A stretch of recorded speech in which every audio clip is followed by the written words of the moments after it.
Hamas ও গাজাবাসীকে কড়া হুঁশিয়ারি বার্তা দিয়েছেন মার্কিন প্রেসিডেন্ট ডোনাল্ড ট্রাম্প। সতর্ক বার্তায় তিনি হামাস নেতাদের গাজায় আটক থাকা সকল ইসরায়েলি বন্দীকে মুক্তি দিতে এবং গাজা ছেড়ে চলে যেতে বলেছেন। নিজের সামাজিক যোগাযোগ মাধ্যম সোশ্যাল ট্রুথে ট্রাম্প বলেছেন, জিম্মিদের মুক্তি দেওয়া না হলে নরকের ন্যায় মূল্য দিতে হবে। মার্কিন প্রেসিডেন্ট বলেছেন, এটা আপনাদের শেষ সতর্কবার্তা। নেতৃত্বের জন্য এখনই গাজা ত্যাগ করার সময়। দেশ জুড়ে তোলপাড় ওয়ালটন ফ্রিজ কিনে আপনিও হয়ে যেতে পারেন মিলেনিয়ার।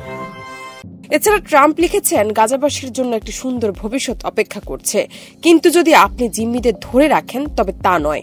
যদি আপনি তা করেন তাহলে আপনি মৃত। স্মার্ট সিদ্ধান্ত নিন।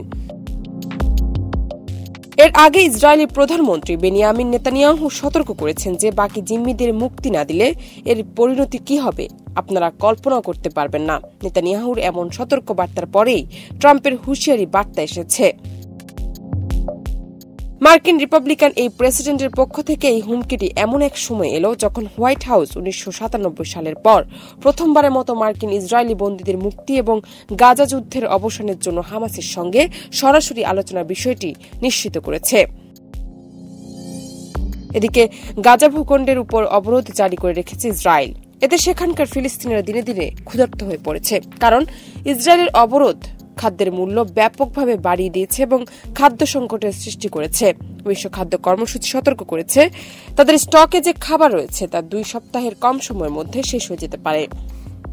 জান্নাত নিপু, দেশ রূপান্তর।